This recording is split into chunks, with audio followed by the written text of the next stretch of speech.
Story time with Black Santa.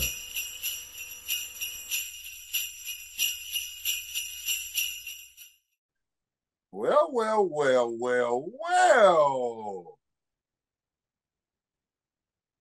We're here again today. And today is a beautiful day. Today is the most beautiful day because this is the only day that we're ever living. We're not ever living in the future and we're not ever living in the past. We are living in the now. And we thank the Lord for waking us up this morning. And hopefully, we can do the very best that we can because we are aware that the Lord woke us up.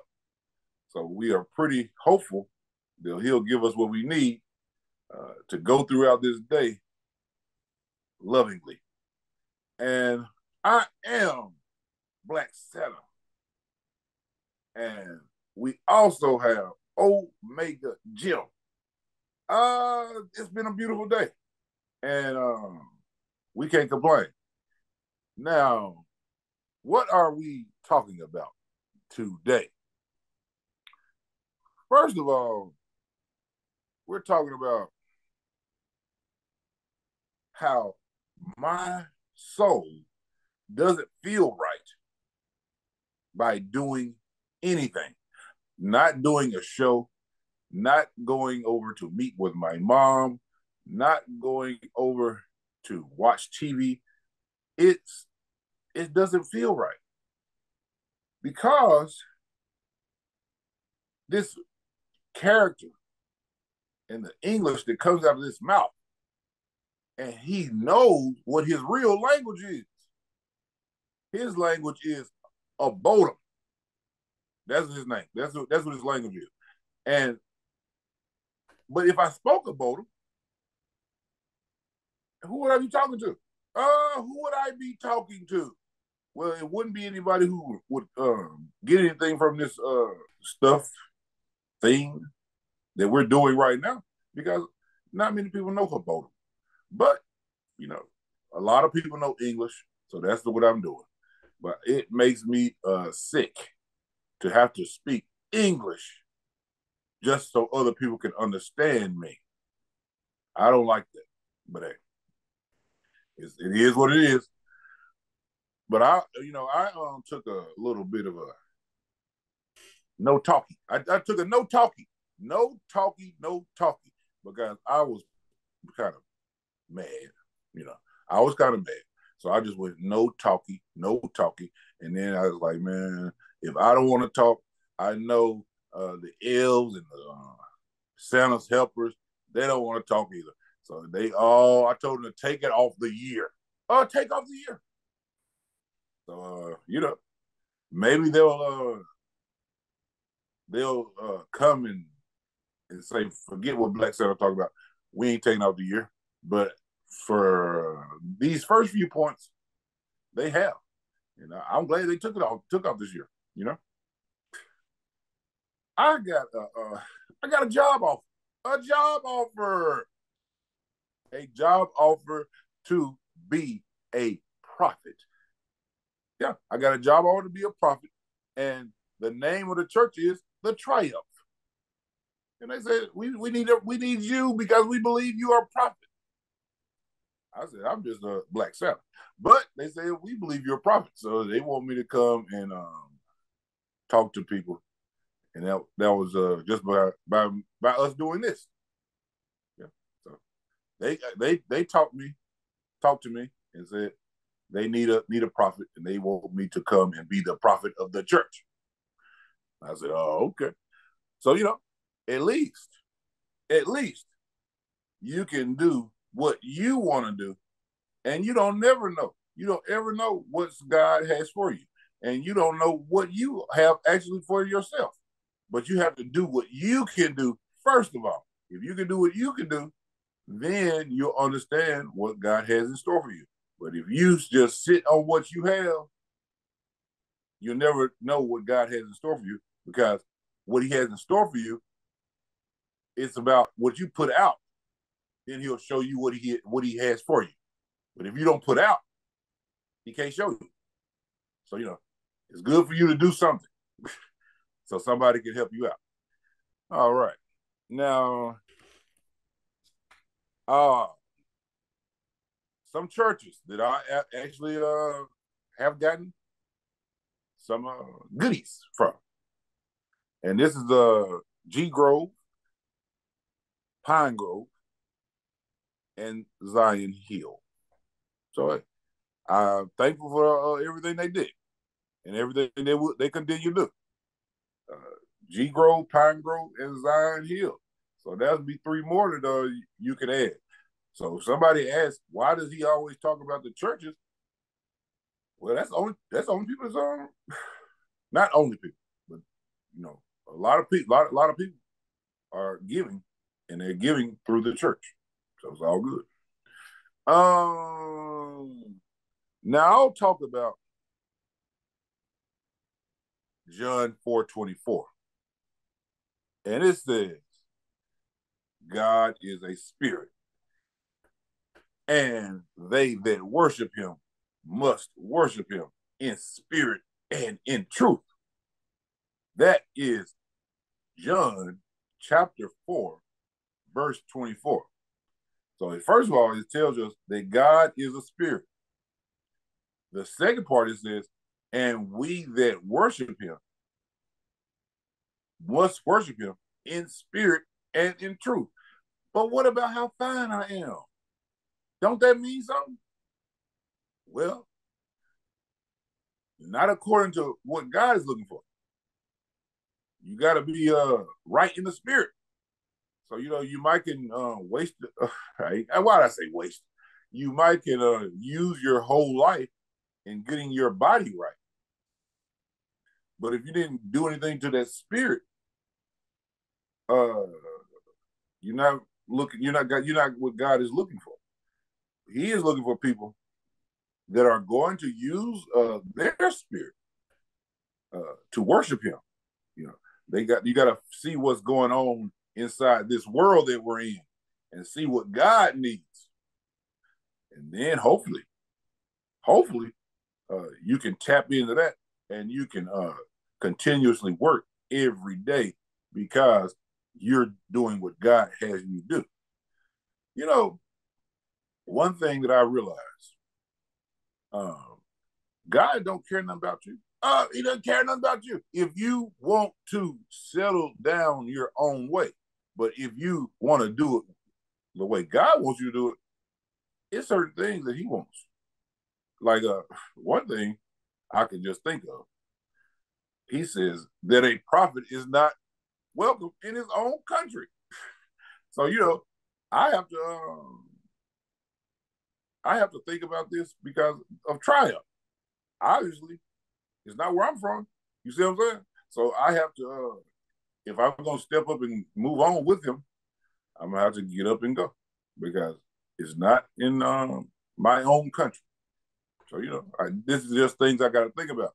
God didn't say that if you want this and you want that, then everything is going to be hand delivered to you. He said, hey, if you do certain things, you're going to get them done in certain places because certain places aren't going to be the way you can do it. You're only going to be able to do it like this. Now, that's what God said. See, we can put together a plan, but if you don't realize what God said about a spirit, then you'll be putting together a plan and wondering why it doesn't work. But he said, hey, a prophet is not acceptable in his own country. So, that is one thing that are always going to have to catch us off guard because God's way is the way and not Black Santa. It's not my way. I don't know about Omega Jim, but I'm pretty sure it's not his way. And I don't think you, the viewer, is your way either. It's all about being God's way. So you have to learn either through your spirit opening up or, you can read the Bible or you can listen to somebody that knows what they're talking about. So, but it has to be God's way because he's the only one that knows where we're going. All right. And I'll give you another verse from Holy Holy. This is chapter 7, verse 29. And it says, thank you for your forgiveness. Now, who can't embrace that? Please try to be the one that forgives. Okay? Be the one that forgives. Because if you're the one that forgives, that's the way that we start the reclamation project. It always has to start with somebody taking a loss. Because we're going this one way, we're going this one way, we're going this one way, but sooner or later we have to realize I got to go God's way. And then when you want to go God's way, he's going to tell you, where are you forgiving people at? That's all I do with people. I forgive them. So what do you think you're going to be? As a person that is a human here to serve me, you also must forgive. So, you know, on Holy Holy, it says, thank you for your forgiveness. So, you know, if you have somebody today that you can remember who forgave you or who's forgiving you right now, you know, it's all good to say thank you for your forgiveness. Oh, yes. And, man, what I have seen is, I'll just tell you what I saw. And I'm going to go with the white around number 0's lips in Xavier versus Cincinnati. I just saw them. I'm sorry. I just saw them passing through, and I saw the guy with the white lips, and he was blacker than me. And I said, what is he doing? And hey, I'm not sorry. I'm not sorry. I'm not sorry. If he was had white lips like this and he was blacker than me, he supposed to did something to those lips. He could have watched Charles Barkley and where he put a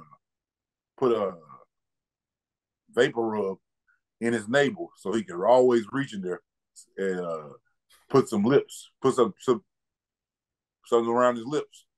Because you know, if you got that white lip, you got white lips, you got to carry something with you that you can always unchap those lips. So that guy, for Xavier, he needs to chap those lips because he won the game. So when he won the game, all of the cameras were on him, and all that I saw was those lips, those lips. So it might be that I just watched it just so I can mention it, because obviously he doesn't know, and obviously his teammates don't want to talk to him about that, and obviously his coach don't want to talk to him about that. So if it works its way to find it across my table, I'm going to talk about it. So let's see if you can get some chap for those lips. All right. Now, there was something else I saw in this show. Xavier and Cincinnati. I guess I stopped because I remember Bob Huggins and I remember Nick Van Exel. And so I watched it because of Cincinnati. Oh, Kenyon Martin. So I watched it, and they said the name of the coach was Wes Miller for Cincinnati. Let me tell you something. You guys who doing everything you can do to play for scholarships, you can come and play basketball or football or volleyball for the Miss Alabama Black Bears. Because there's no way that you have to go up there and play for people that look like certain people I see. And I don't want to say what his name was because I know what that guy does. You know, probably sifting the blood from a bat's head. That's probably what he does. He probably does. I'm sorry. But if I had to send my child to play for some of these teams, and I knew what the coach looked like, and I'm just gonna send my child anyway because he needs his scholarship. He don't need no scholarship that bad. He does not need a scholarship that bad. So if you are looking for another opportunity, hey, Miss Alabama or Blackberry, we offer scholarships. So you need to play with the Miss Alabama Blackberry instead of going wherever you can just because they have a scholarship. Another thing, and I'm on this storyline because I ain't gonna tell you, Valpo and Ole Miss. See that? You saw that lip was got like hanging, and this guy, his lip like this. I'm sorry. It was though. It was. That's how it looked. I was watching the whole time like, man, look at them lips. Okay, so Ole Miss and Valpo, they had a new reunion renewed from like 1998. So they had a new reunion renewed this past weekend, and it really hurt a lot of people from Mississippi because they did not like how Valpo did them. It's to Jenkins, the Drew for the win. Gone! He did it! Bryce Drew did it! Valpo has won the game! A miracle! They didn't like how Valpo did them. And another thing they don't like is really how they did themselves. Now, let me tell y'all about this. Sometimes when you're going through something, you don't want to admit what you did that was wrong. You just want to admit what they did was messed up. That's what they said. Man, forget Valpo. But what they should have been doing was, man, that was a good job by Valpo because we didn't do certain things, and they just kicked the door down and made a three-pointer, and everybody got wild for March Madness. That's what this was. So instead of them getting Valpo back for March Madness, they got them in the early parts of the year. They took their revenge back 20 years posthumously. Like they should have been getting them back 25 years ago in 1998. But what they did was they scheduled them to come into Ole Miss and play, and they beat them down. Oh yeah, they beat them down now, but they didn't get the victory they wanted, which was in the NCAA tournament. All right.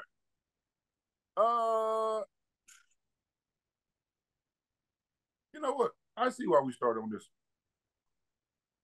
They have a lot of things that seem like it was misaccurately construed to everybody.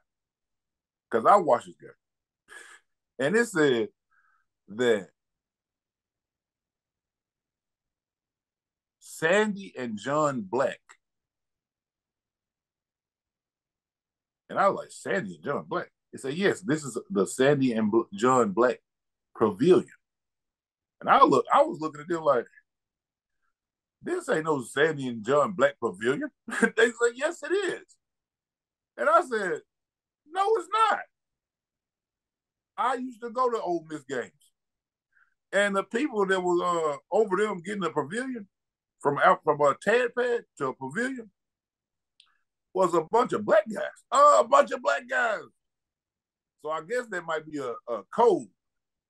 Put black as a last name, and it was a code because the black guys really built this up to go from a tad pad to a pavilion, but it didn't say it. It just said Sandy and John Black Pavilion. So I'm not sure, because Ole Miss, they'll have things going on that actually mean something else. So I have to check on that. But it says credit court.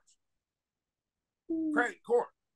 Now I know that was not built by credit. He might have some, or he or she might have had some money to give. But what about the sweat equity? That's one thing we got to talk about. You never can let people tell you that you didn't put anything in if you put some sweat in, because it's not only just money. It takes money, but it also takes sweat. And the person that is sweating is most of the time left out. Left out. They just put the person who gave money down. So if you gonna get caught up because you didn't have no money at the time, well, you need to look above yourself and say, okay, I'm putting sweat in. So what? Let me see what the person is gonna do about me putting in my sweat. And if they say, well, how much money they give? They ain't get the money. Okay. So let me see what I'm gonna do. I'm gonna tell them to get back to work, and I'm going to give the credit to some people who gave money. Then that just means that you're working at the wrong place. You're working at the wrong place. Okay? Let me tell you something about the NCAA. I got to tell you, a NIL deal, name, image, and likeness. I think it's crap. Why do I think it's crap? Because let's just think of all the hundreds of guys and girls who came through before this NIL deal was right now. You can't tell me that the people who've done all the sweating, what are they going to get? Okay? We understand we sign kids and girls and guys to now. And from now on, if they can get an NIL deal, they can get one. But what about all those people that have already bled and sweat and teared up on whatever you're supposed to be representing? Can you give them a free pass to the games? Can you? You can't give them a free pass to the game? Okay. So I'm just asking, can you just give them a free pass to the game? A guy, it don't matter if it was a guy or a girl who played for you for one semester. If they did, you need to offer everybody that used to play a free pass to the game, especially in some of these stadiums I can see that ain't nobody in them. There's nobody there. So you can fill it up with old participants in your program. But I don't know if these people have ever gotten something in the mail saying you're welcome to come back, and any event that you would like to come to, it's on us. That's what sweat equity should get you. At least a free ticket to the game. You know what I'm